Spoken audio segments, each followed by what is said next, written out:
anyway, tonight we have with us, I've got Rick Walter, our county clerk, myself, I'm James Stone.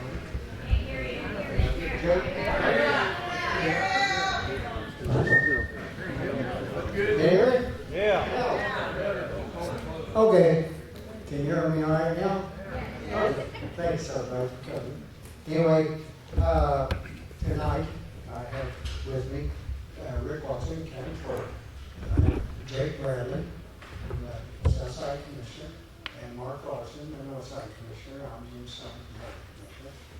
And then we also have Congressman Mark Alford here tonight, and then Representative Jim Carlo.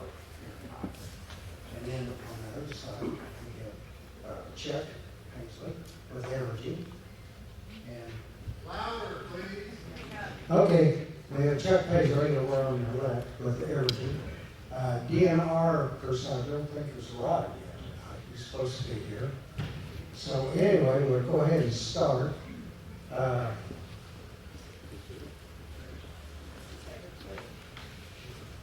guess what we're going to try to do tonight is we'll look into why it's a concern that's out there at Montrose.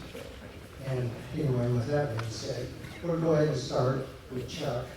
Here, go ahead. He's from Evergy. Can we have a prayer first? Yes, sure. Have a prayer. Fine idea. Sure, Raj. Sure.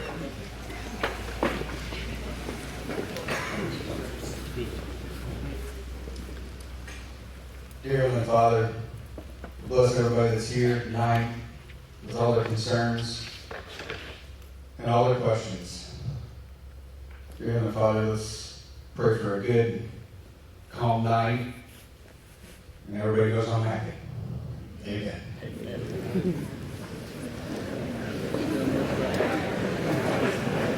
Okay. Start here with Chuck.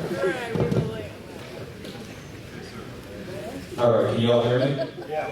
Good. I'm going to try and keep this close so I can be heard. Appreciate the prayer. I'd say if everybody goes home happy, God will have worked a miracle. So, my name is Chuck Paisley, like Paisley, but only with a C. And I'm a chief customer officer for Evergy, and I've been with the company going on about 18 years now.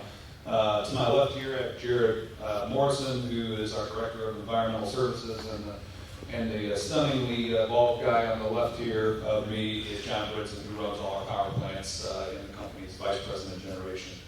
I'd like to thank the Henry County Commission, first off, for agreeing to have this meeting tonight. We think it's a real important meeting, and appreciate the venue, appreciating it, upsizing it so we can accommodate everybody reasonably comfortably anyway.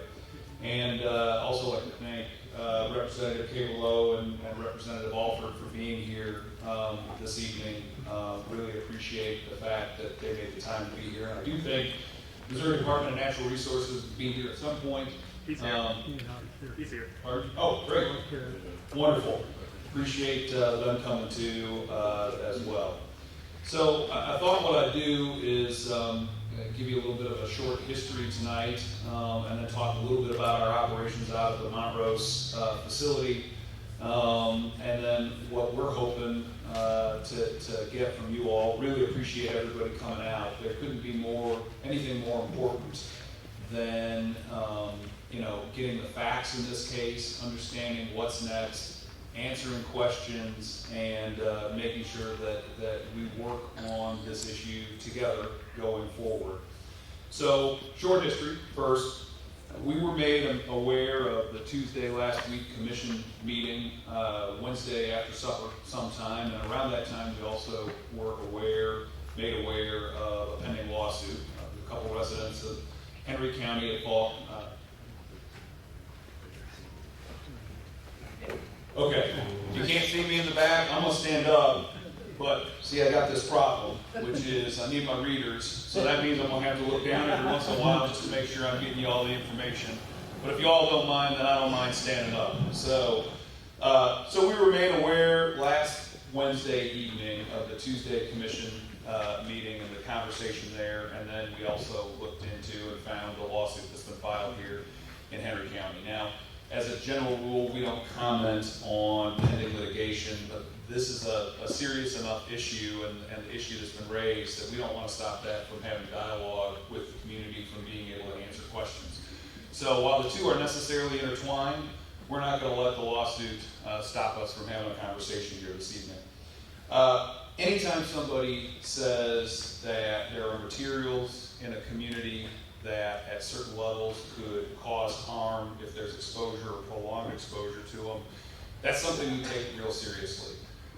What we do in making electricity and delivering it is a dangerous enough job as it is, but there are the aspects of that. Some noise going on here. There are aspects of that as a highly regulated entity that environmental protection and sustainability is all part of that. And so at all of our facilities that are permitted to operate in Missouri or in Kansas, we do regular environmental testing on a whole bunch of different things, and it's probably one of the areas where we're most regulated, which is making sure that as we produce electricity, we are fully compliant with environmental standards. So the first thing we did when we learned about this is we reached out to the commission.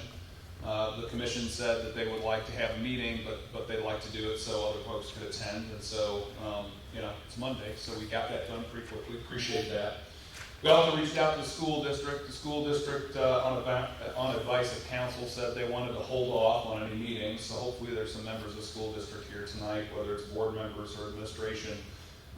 You get some questions answered and talk to us. We called the Missouri Department of Natural Resources to let them know this was part of this.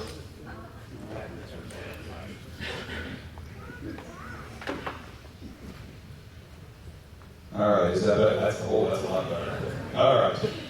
We called the Missouri Department of Natural Resources and to make them aware of this. They actually on Friday sent out an inspection team that visited the facility.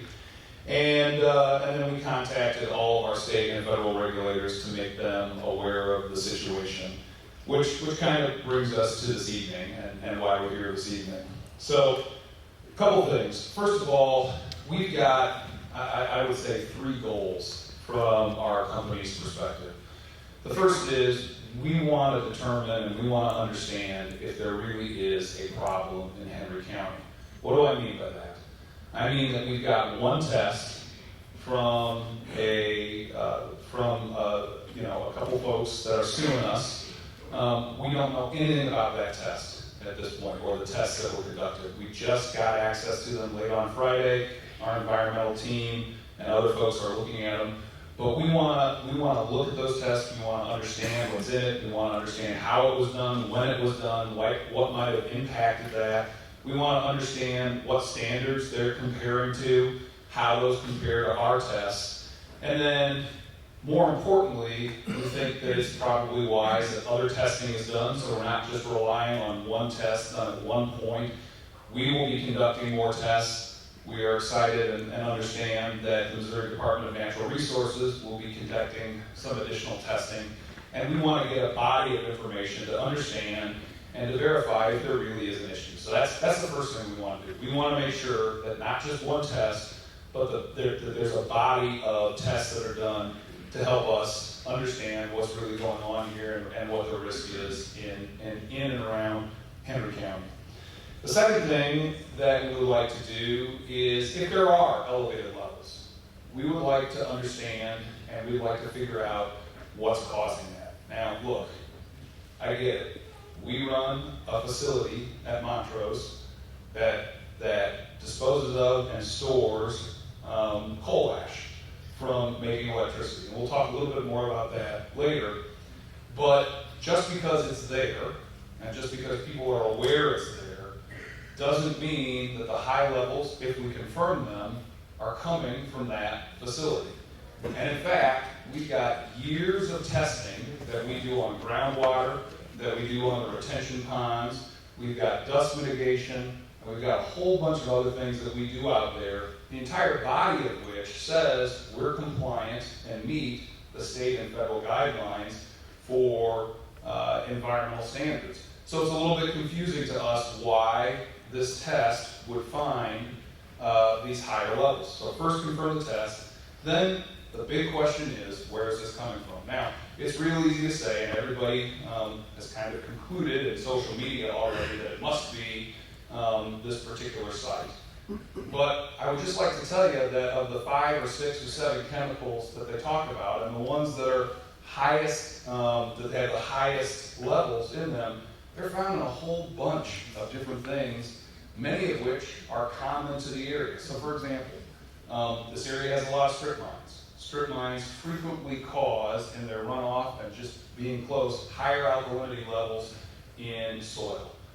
One of the ways that you treat higher alkalinity is you put on a base. And in multiple different agricultural applications, there could be there's products that contain things like hexavalent chromium. So if there's a place where they're using, an agricultural application, and that agricultural application and trying to make the soil less alkaline contains hexavalent chromium, we like to know. We'd like to know not to avoid any kind of liability on our part, but because if I lived here, I would want to know what's causing it, not just assume that it's coming from one place. Now, we're also going to have to go out and show all the information around what's happening at our facility, and we understand that, and that's why we're here tonight. We want to be transparent. But the fact of the matter is, the big question is, if there is an issue, and we need to establish that, the second thing we need to do is say, for sure, where is this coming from? Hexavalent chromium and a lot of these other materials are found in cement. They are found in drywall, they are found in paint thinner, they are found in the little rubber pellets that are so often on football fields and in playgrounds at schools, for example. So I'm not saying it's impossible that there's a role that this plant has played, this facility has played. What I'm saying is we want to make sure, and the big question is, if there's an issue, where did it come from? And then regardless, we've had a facility here for 66 years. We've had people who live and work in this community for longer than that. We want to be here for a long time. These are our friends, these are our neighbors, and we don't want to see something that would harm the community or harm folks around here. So regardless, we want to be part of the solution. Now, I want to talk a little bit about the particular facility, okay? So the first thing to know is, both in the lawsuit and with respect to the triangle engineering tests, nowhere in the lawsuit and nowhere in those tests does it say the Montrose facility is where these things came from, okay? Not one spot. Nobody, even in any of the dialogue we've seen so far, has pointed to something that says this is why this is here and must come from this facility. Second thing is, I think there's a lot of misinformation about what goes on at our Montrose facility. So I'd like to talk just a little bit about that. One of the things we've heard really 2 things talked about. One is dust, and dust from that facility. And the second is groundwater, and what the water around there, how that could impact, the groundwater supply for the county and even further downstream. So let's talk about a little bit about how the ash gets there and how we dispose of it. So I will admit, when I first heard we had this issue and we started having a conversation at our company about this, I kind of envisioned, dump trucks with a mesh cover over it, and I thought, well, I could understand why that might be concerning to folks. Well, it turns out that's not how we do it. Where the ash is actually produced, we use pneumatic trucks. You can actually go on Sutton Trucking's website and see these trucks. They're completely enclosed steel trucks that vacuum up the coal ash, which has a consistency of kind of like talcum powder. It's very, very, very fine ash, powdery ash, and they put it into the truck, and there it's completely sealed. Nothing is open about it. So as it's transported, there's absolutely no dust that results from that, and by the time it gets off the property, which is 600, in some cases it could be 600 acres or so, there's no even residual dust on tires or the outside of the truck, and then it travels, more than 50 miles to get here. Once it gets here, it goes up into the landfill. Now, that landfill has a berm all the way around it from where we are storing and disposing of the ash. That's in and of itself a dust mitigation practice. But what happens then is we've got a building up there, and we connect these trucks to that building where we introduce water, and we mix the water with the ash, and what comes out is like fully mixed, ready-mix concrete. There's no dust that comes out at that point.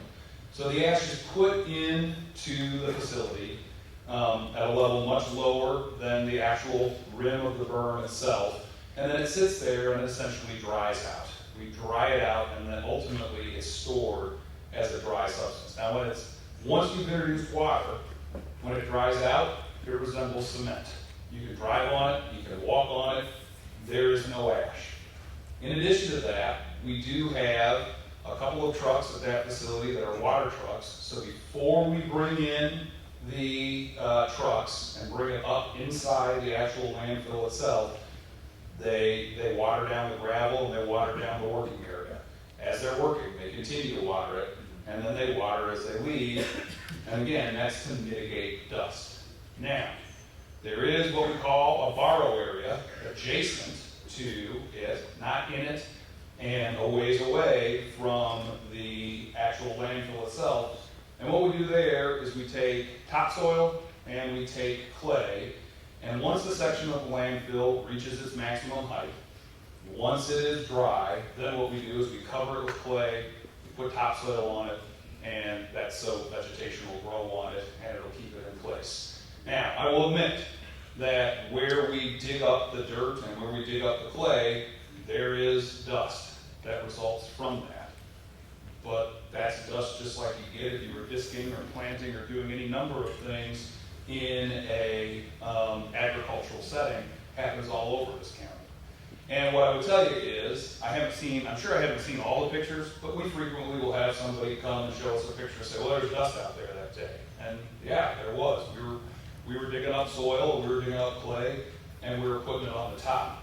The actual ash itself becomes wet, and that becomes like cement, and it never leaves the site. We also do groundwater testing out there frequently. Again, one of the things that we do is if there's a lot of rain, we have retention ponds that hold anything that runs off.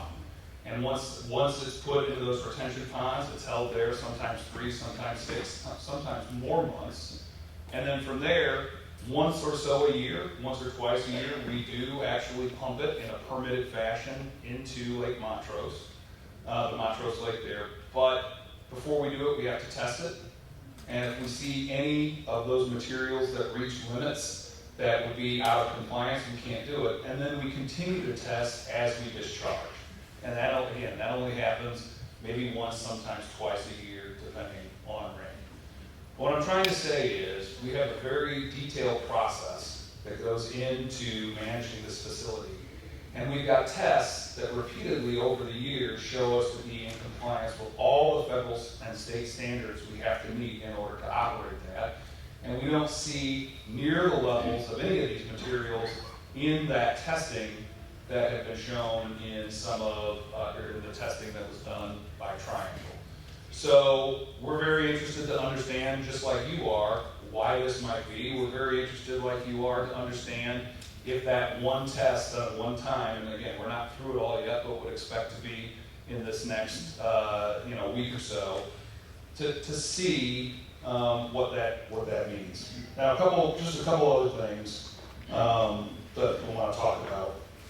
First of all, we understand, look, we're operating a facility there, so we know that when something like this happens, people are very naturally going to be concerned, and that we have the responsibility to come forward, to be transparent, and to have a dialogue with folks and to answer questions. We have a responsibility to do additional testing, and we have a responsibility to work with the county, to work with the Missouri Department of Natural Resources, to work with the EPA, to make sure that we don't have an issue here, and we intend on doing that.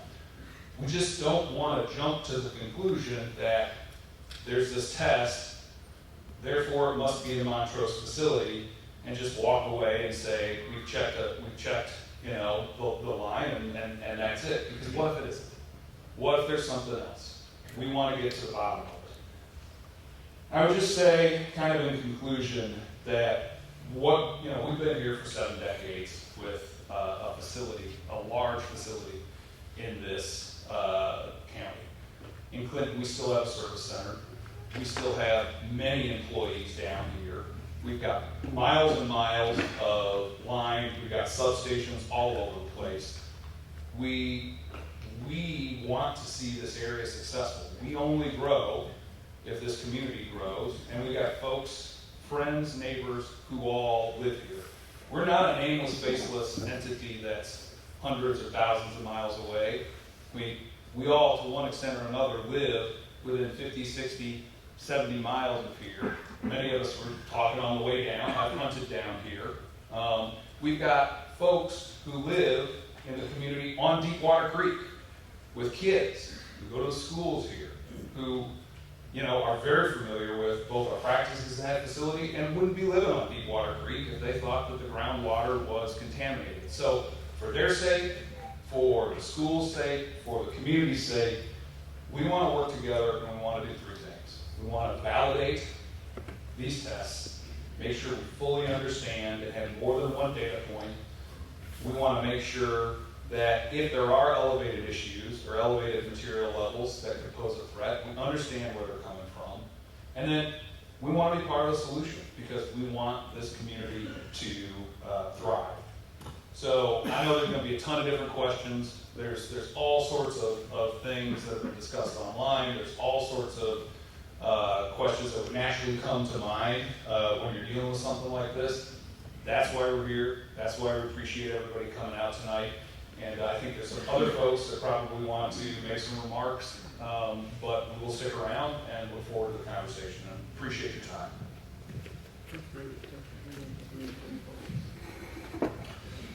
Okay, Mark, would you come up and speak a little bit, keep it on? Eric? Maybe some of the tests get around.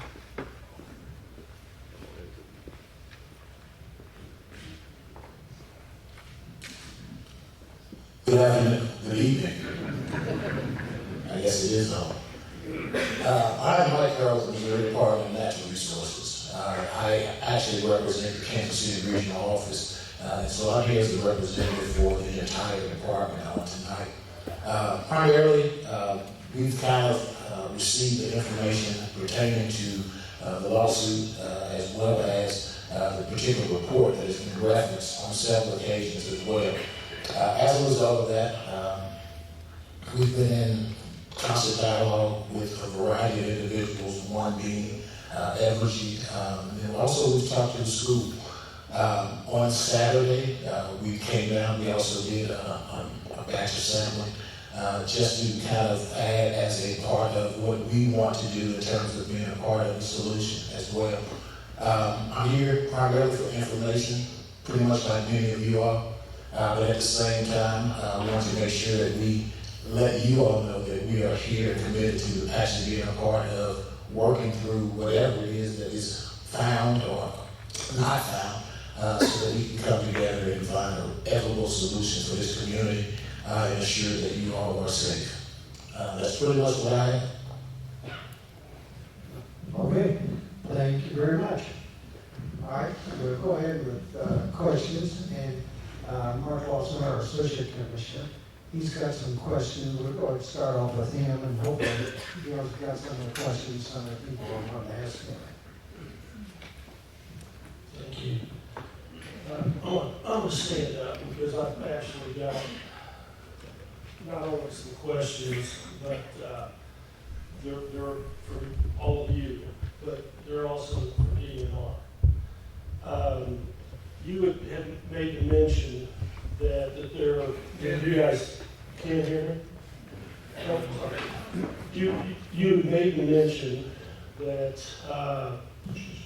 they delivered that in trucks that were enclosed and that there would not be any of the fly ash on the roads. And you were pretty sure about that.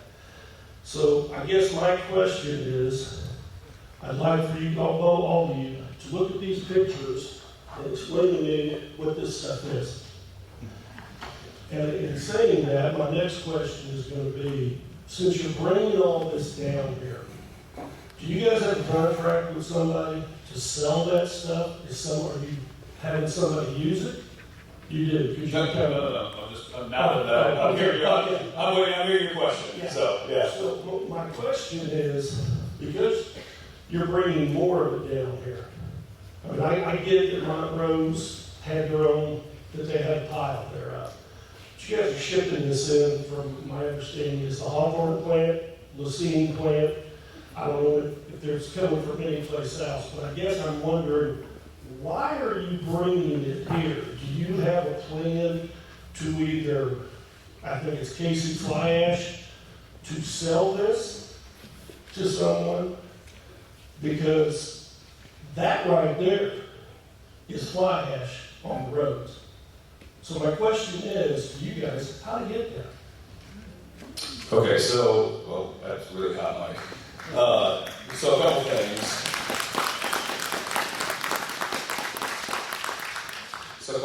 First of all, the ash that comes to Montrose, it stays in Montrose.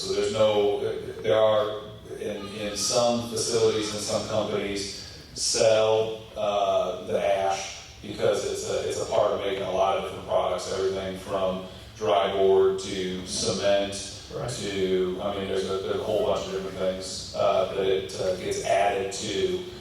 The ash that comes here, no.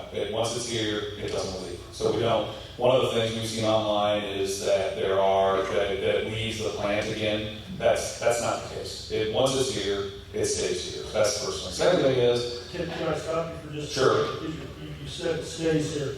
Does that mean it stays in your facility, or does it stay in Montrose? It stays in the facility that we store it. So it comes in those pneumatic trucks. Okay. We mix it with water. It is dried out there, and then ultimately it's capped. But there's nothing there's nothing we truck in that then we scoop up, we take out, and it goes anywhere else. We don't sell it to anybody at this facility. Once it comes here, this facility is the place that it's going to stay. So that's the first thing, because there have been some folks saying things like we've seen online, well, it's going over, it's being used as ballast at the solar facility that's being built. That's not true. That's not the case. Yeah. Also, that's not our facility, so we've got nothing to do with that facility. Wouldn't even know who to contact to talk to about it. The only connection we'll ultimately have in that facility is, I imagine one of these days they're going to tap us to construct they'll ask us to construct a transmission line to get the electricity out. I'm sure that'll happen, but other than that, that's not it. Now, I don't want to be tongue-in-cheek here, but I don't know when these were taken. I don't know where they were taken. I don't know if they're on the truck routes. It certainly looks like ash, but I don't know that it's ash. July 28th, 2024 is when both of those were taken this year. Okay. Or, I guess. July of this last year. Yes. Okay. Do you happen to know what day that was of the week? Just curious. Generally speaking, it's hauled in on Mondays through Thursdays. I'm not saying that couldn't be fly ash. What I'm saying is I have no way of knowing unless we were to go out there and either see a truck with that issue or to test it. And, it could be other things too. That day is the Saturday. Thank you.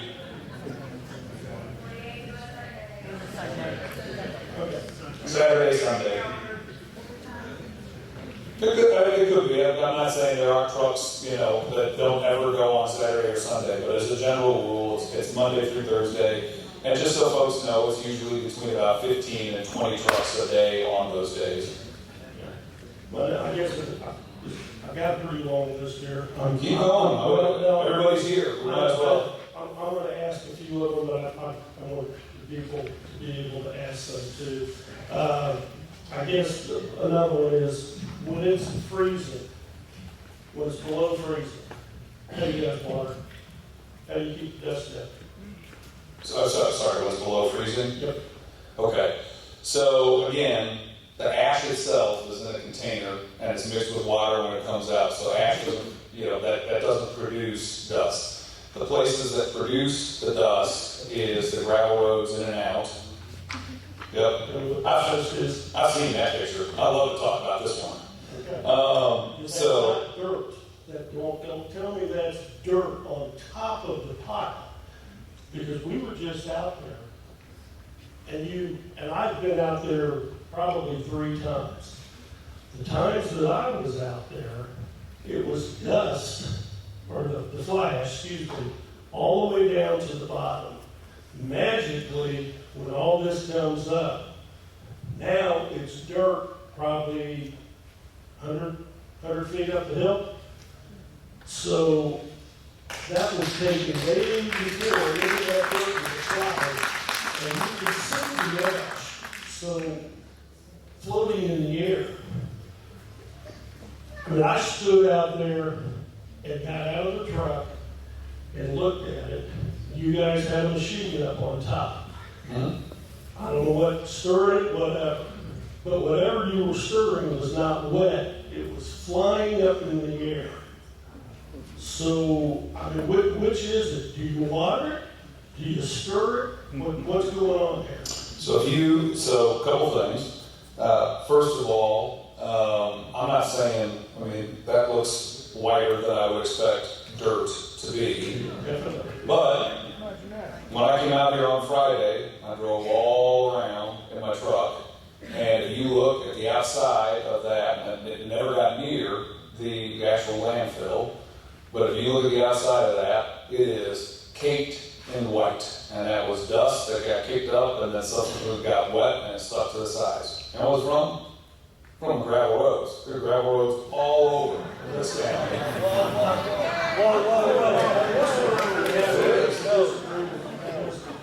I don't know if I still got it on video, but I know Jim and I stepped in about 6 inches of dirt, mud.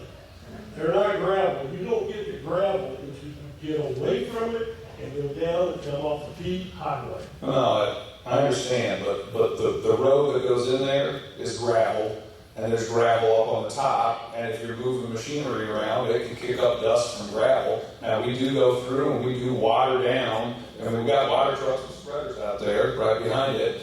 I'm not saying that you wouldn't get some dust from there. What I'm saying is the dust isn't the ash that's coming up. It's other things like dirt, it's the gravel roads, it's the machinery moving around up there. You don't get all of it.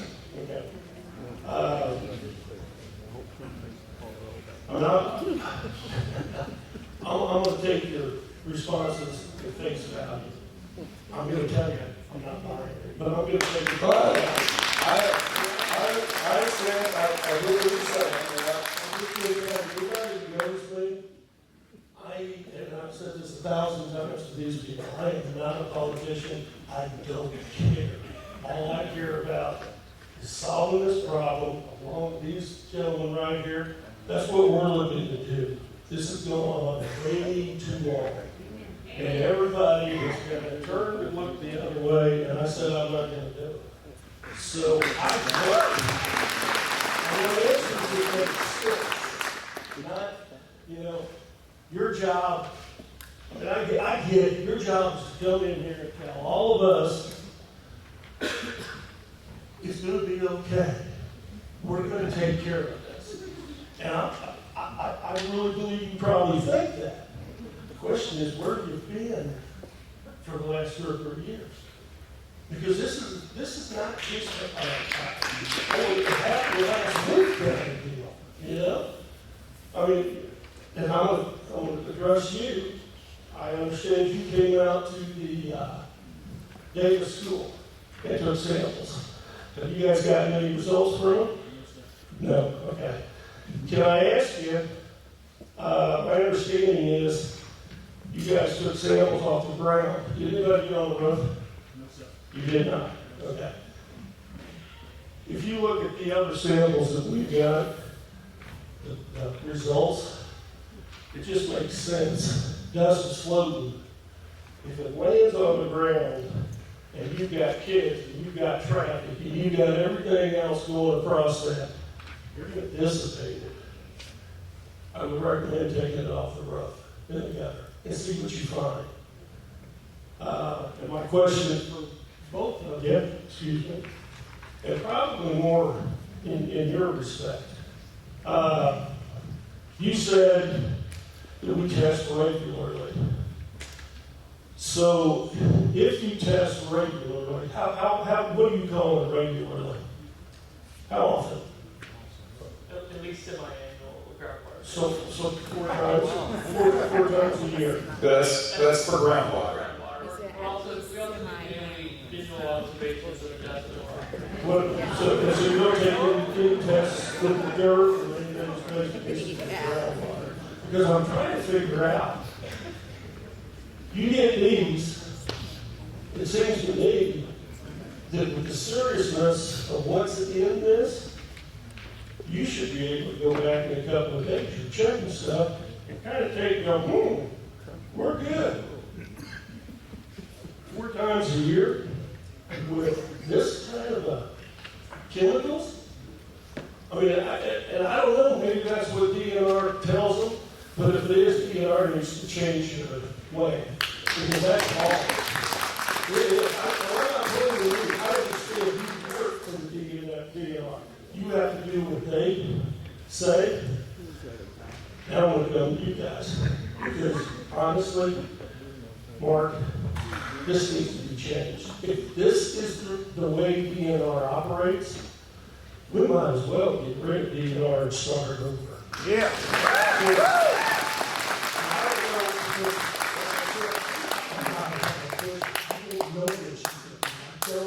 I know both of you, we got enough red tape in this country that it's blankets, it's not tape. But it needs to be changed. You got a whole bunch of people out there that this is going to affect. Now we know about it. So, for me, like I said, I got in this. I didn't want to get in it. I did. I'm going to be honest with you. These guys know. We can't allow this stuff to go on in our area. I mean, we can't. Jimmy, I know you live, I think, down a little further south. You live down here because we got, it's beautiful down here. We got everything. Don't let people destroy it. I mean, I don't care if it's a major company like these guys. It doesn't matter. You know, with DNR, I go to drill a well. They are going to be on me, wanting to make damn sure I'm doing this and this and this and this. When we turn our head when it comes to the big money, that's not right. It is not right.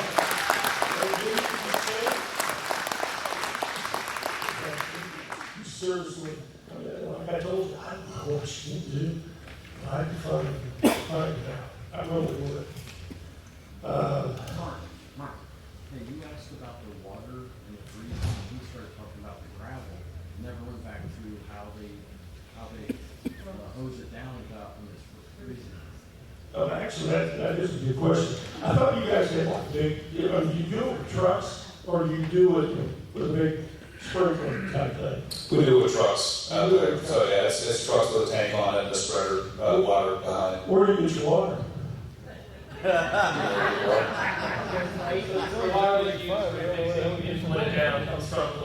Yeah. So it comes from, I want to make sure I'm understanding this. If there is a possibility, and I'm not going to say it's 100%, because I don't know. Let's say that lake's contaminated. Because I'm pretty sure that picture I showed you, but I'm not even showing it to you. Oh, I'm sorry.